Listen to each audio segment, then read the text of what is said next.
Totul pare inofensiv la început. Te trezești, bei o cafea și te așezi în fața calculatorului.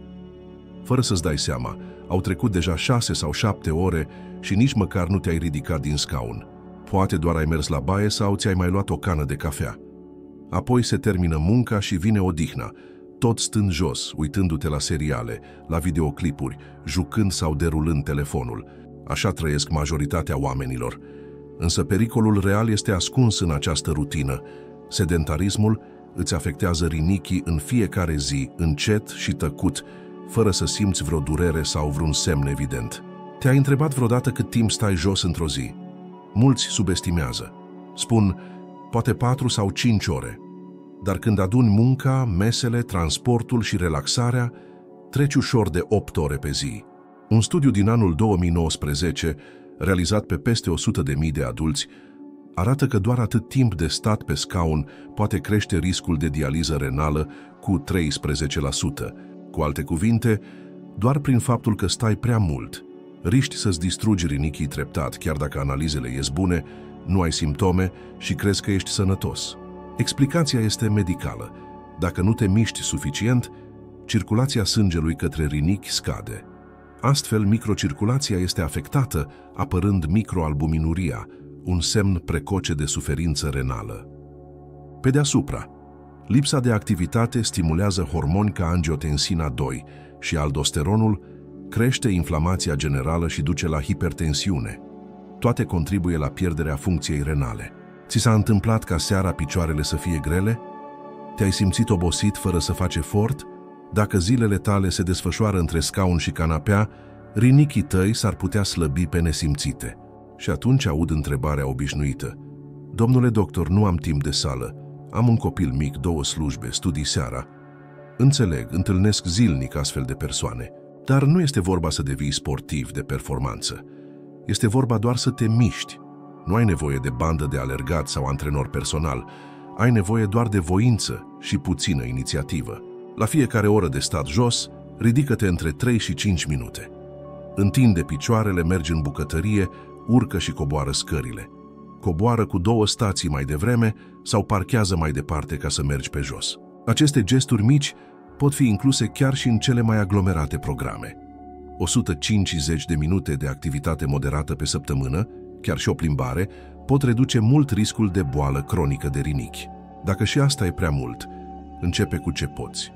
Un pas pe rând, la propriu. Mulți spun că după doar o săptămână se odihnesc mai bine, li se desumflă picioarele și au mai multă energie și bună dispoziție. Corpul simte, rinichii simt și îți mulțumesc. Îmi place să compar rinichii cu filtrele unui acvariu. Dacă apa stă pe loc, fără oxigen și curent, devine toxică. La fel se întâmplă în corpul tău când nu te miști. Să stai conectat la o mașină de dializă de 3 ori pe săptămână, ani la rând. E ceva ce ar fi putut fi prevenit doar prin simplul gest de a te ridica mai des de pe scaun. Spune-mi sincer, aștepți să apară un rezultat de analiză îngrijorător sau începi chiar azi să faci pauze mici, să te ridici, să te întinzi și să îți protejezi rinichii cu gesturi simple? Ridică-te, mișcă-te, fă-o pentru tine, pentru viitorul tău.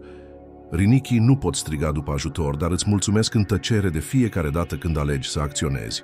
Ai observat că momentele cele mai automate ale zilei sunt exact cele care îți pun sănătatea în pericol, fără să-ți dai seama? Când întârzii dimineața și pui 1 sau 2 linguri de zahăr în cafea fără să gândești, când sărezi mâncarea înainte de a o gusta sau când grătarul de duminică devine obicei de joi până duminică. Aceste obiceiuri mărunte și frecvente creează pas cu pas o capcană tăcută care îți afectează rinichii pe termen lung.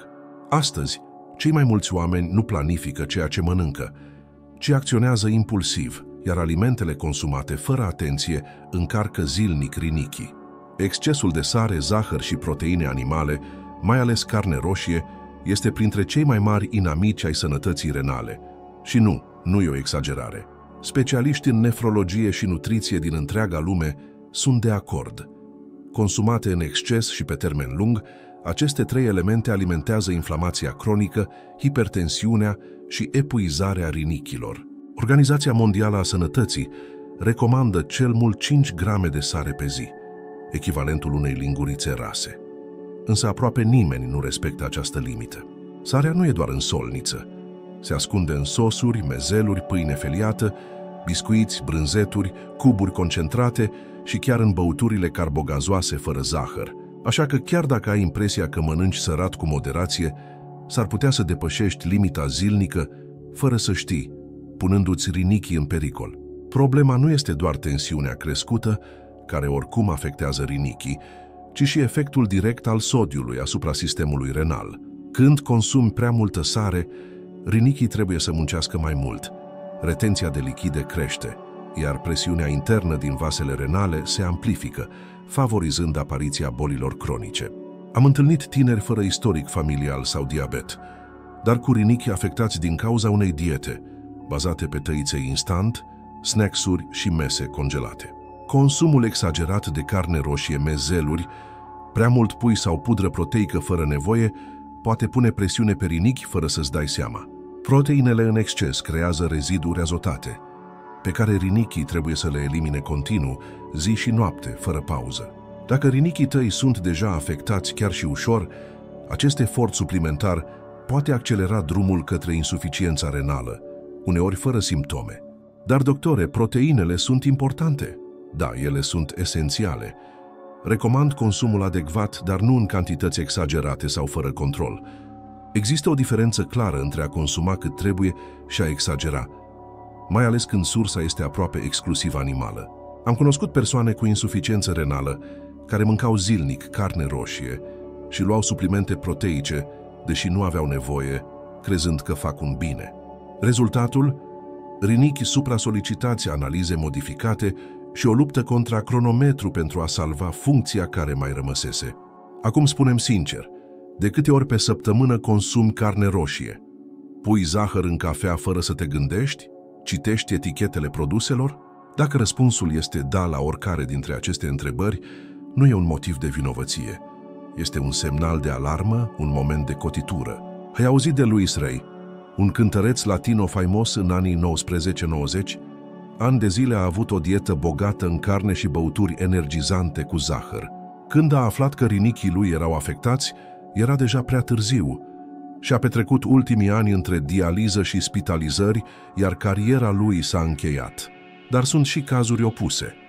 Fostul președinte american Bill Clinton și-a schimbat complet alimentația după o problemă cardiacă și a avut rezultate remarcabile. A redus sarea, a renunțat la carnea procesată, a prioritizat legumele și și-a îmbunătățit nivelul de energie, metabolismul și funcția renală. Îți propun o provocare: 7 zile cu mai puțină sare, mai puțin zahăr și mai puține proteine animale. Folosește ierburi, fructe, leguminoase și nuci. Sănătatea nu vine dintr-o pastilă miraculoasă, ci din ce alegi zi de zi. Întreabă-te, oare ceea ce mănânc îmi sprijină sau îmi supra-solicită rinichii? Am consultat sute de pacienți cu oboseală constantă, tensiune arterială crescută, picioare umflate și analize modificate, iar când investigăm mai profund, apare mereu același tipar: lipsa somnului de calitate de ani întregi. Dacă dormi puțin sau prost, corpul tău intră într-o stare de alertă continuă. Ca și cum ar spune, ceva nu e în regulă, pregătește-te pentru pericol, și începe să elibereze cortizol și adrenalină, hormonii stresului. Acești hormoni cresc tensiunea, accelerează bătăile inimii și determină retenția de lichide, iar organul care trebuie să filtreze toată această presiune și toxinele? Exact, rinichii tăi. Este ca și cum, de fiecare dată când dormi prost, îți forțezi rinichii să alerge un maraton fără pauză, iar acest stres zilnic, săptămână după săptămână, duce în timp la inflamații și cicatrizări microscopice care afectează funcția renală. În plus, somnul de slabă calitate dereglează complet metabolismul. Ai observat că după o noapte nedormită ți-e mai foame? Și de obicei tânjești după alimente nesănătoase? E din cauza dezechilibrului hormonal. Hormonii care controlează foamea și sațietatea, cum ar fi leptina și grelina, sunt afectați, ceea ce duce la alimentație dezechilibrată, creștere în greutate, rezistență la insulină și risc crescut de boală renală. Un studiu al Societății Americane de Nefrologie a monitorizat mii de adulți timp de peste 10 ani și a concluzionat că cei care dormeau mai puțin de 6 ore pe noapte își pierdeau funcția renală mai rapid, chiar și fără diabet sau hipertensiune. Și partea cea mai gravă este că deteriorarea rinichilor nu dă semne evidente. Nu apare durere, nici febră, nici alte simptome clare, până când analizele nu arată realitatea, adesea prea târziu. Și tu? Dormi între 7 și 9 ore pe noapte? Sau ești mereu treaz până târziu și te trezești devreme spunând doar azi? Obiceiurile acestea au un cost mare, iar cel care plătește sunt rinichii tăi. Am avut un pacient tânăr, om de afaceri de succes care dormea doar 4 ore pe noapte, spunând că somnul e pierdere de timp, dar analizele i-au arătat o afectare moderată a rinichilor, deși nu era hipertensiv, obez și nici nu avea antecedente în familie. Mi-a spus o frază pe care nu o voi uita niciodată. Doctore, dacă știam că somnul mă ține în viață, aș fi dormit mai mult. Iar acum își monitorizează constant creatinina și urea, încercând să salveze ce mai poate. Dar există și povești inspiraționale, oameni care și-au schimbat viața doar acordând importanță somnului, precum Matthew Walker, autorul cărții De ce dormim, care și-a îmbunătățit dispoziția, claritatea mentală și sănătatea rinichilor și inimii. Mulți dintre pacienții mei care au început să aibă o rutină de somn sănătoasă au observat îmbunătățiri remarcabile în analizele renale în doar câteva luni. Somnul nu este un lux, ci un act de supraviețuire. Spune-mi sincer, ce te împiedică să dormi bine? Lipsa timpului, anxietatea, distragerile și, mai important, ce aștepți ca să schimbi asta? Începe chiar din seara asta. Oprește ecranele cu cel puțin o oră înainte de culcare, creează un spațiu întunecat, liniștit și confortabil și evită cofeina după ora 6 seara. Stabilește o oră fixă pentru culcare și respectă-o ca pe o promisiune vitală pentru propria ta viață, pentru că exact asta este. Somnul de calitate nu este un moft, ci o necesitate biologică. Rinichii tăi liniștiți au nevoie de acest timp pentru a se regenera, a filtra eficient și a te ține departe de dializă. Odihna pe care o refuzi astăzi va fi cerută de corpul tău mâine. Și atunci s-ar putea să fie deja prea târziu. Poți începe chiar din această seară, schimbându-ți nopțile. Îți protejezi zilele pentru că în timp ce dormi rinichii tăi nu se opresc din muncă. Dar dacă nu le oferi pauză, vor ajunge într-o zi să se oprească cu totul. Gândește-te bine la asta. Unii spun că un păhărel pe zi face bine la inimă. Alții cred că un strop de alcool seara ajută la relaxare și somn. Probabil ai auzit și expresia. Orice în exces dăunează, dar cu măsură nu e o problemă, însă când vine vorba de rinichi, lucrurile nu sunt atât de simple. Ceea ce pare a fi doar un obicei social inofensiv poate să scurteze în tăcere durata de viață a rinichilor tăi. Majoritatea oamenilor subestimează complet efectul alcoolului asupra organismului. Ficatul este mereu în prim plan, dar rinichii suferă în egală măsură. Alcoolul produce deshidratare.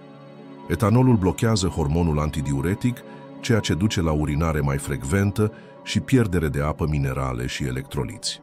Astfel, rinichii trebuie să muncească suplimentar pentru a menține echilibrul intern. Iar dacă acest lucru se repetă, daunele se acumulează în timp. De câte ori te-ai trezit cu gura uscată, durere de cap și urină închisă la culoare după ce ai băut? Asta e strigătul corpului că este deshidratat. Cu toate acestea, mulți continuă acest ciclu săptămână după săptămână, crezând că nu este nimic grav, că totul e sub control. Problema este că alcoolul nu produce pagube vizibile imediat, ci erodează în liniște, mai ales când e combinat cu alimentație proastă, medicamente sau fumat. Un studiu publicat în revista Kidney International a arătat că cei care consumă mai mult de 4 porții pe zi au un risc semnificativ crescut de boală renală cronică. În fiecare seară consuma 5 sau 6 porții, bucurându-se fără măsură, până când analizele au început să indice probleme la rinichi, tensiune instabilă, oboseală și umflături la picioare. Diagnosticul a fost clar: boală renală cronică în stadiul al 3-lea. A fost șocat. Dar sunt sănătos, a zis. I-am răspuns: ai fost până când obiceiurile ți-au ieșit în cale. Alcoolul nu vine niciodată singur, aduce cu el nopți nedormite, Alimentație haotică, pastile pentru mahmureală și deshidratare constantă, toate pun presiune pe rinichi. Combinate, aceste comportamente formează o furtună tăcută, care poate duce rinichii la epuizare completă fără să simți nimic la început. Dacă crezi că celebritățile sunt ferite, gândește-te la cântăreața Amy Winehouse, care înainte de a muri avea organe afectate, printre cele mai afectate fiind chiar rinichii. Deși talentul ei a rămas, corpul nu a mai rezistat. Sănătatea i s-a prăbușit mult înainte ca scena să o facă. A fost un semnal de alarmă pe care mulți nu l-au văzut la timp. Te întreb sincer, merită acea clipă de relaxare ani întregi de dializă? Poate un pahar să justifice pierderea treptată a funcției renale? Știu că pare greu să renunți complet, dar poți începe cu un pas simplu, provocarea de 21 de zile fără alcool. Observă somnul, energia, dispoziția, pielea. Când apar rezultatele, și vor apărea, vei realiza că nu ai nevoie de alcool ca să te simți bine. Adevărata sănătate nu se găsește într-o sticlă sau într-un pahar. Sănătatea vine din alegerile pe care le faci zilnic, mai ales când nu te vede nimeni. Rinichii lucrează în tăcere pentru tine, dar dacă nu ai grijă, într-o zi vor tăcea definitiv. Și când acel moment vine, poate fi prea târziu. Gândește-te bine înainte de următorul pahar. Poate că acea clipă de plăcere este începutul unui drum lung de suferință. Adevărul e că sănătatea renală depinde mai mult de alegerile zilnice decât de moștenirea genetică sau noroc. Iar asta înseamnă că ai mai mult control decât crezi. Mișcare zilnică, somn de calitate, alimentație echilibrată și reducerea consumului de alcool pot avea un impact uriaș asupra sănătății tale în timp. Poate că cel mai mare pericol stă chiar în lucrurile pe care le consideri neimportante.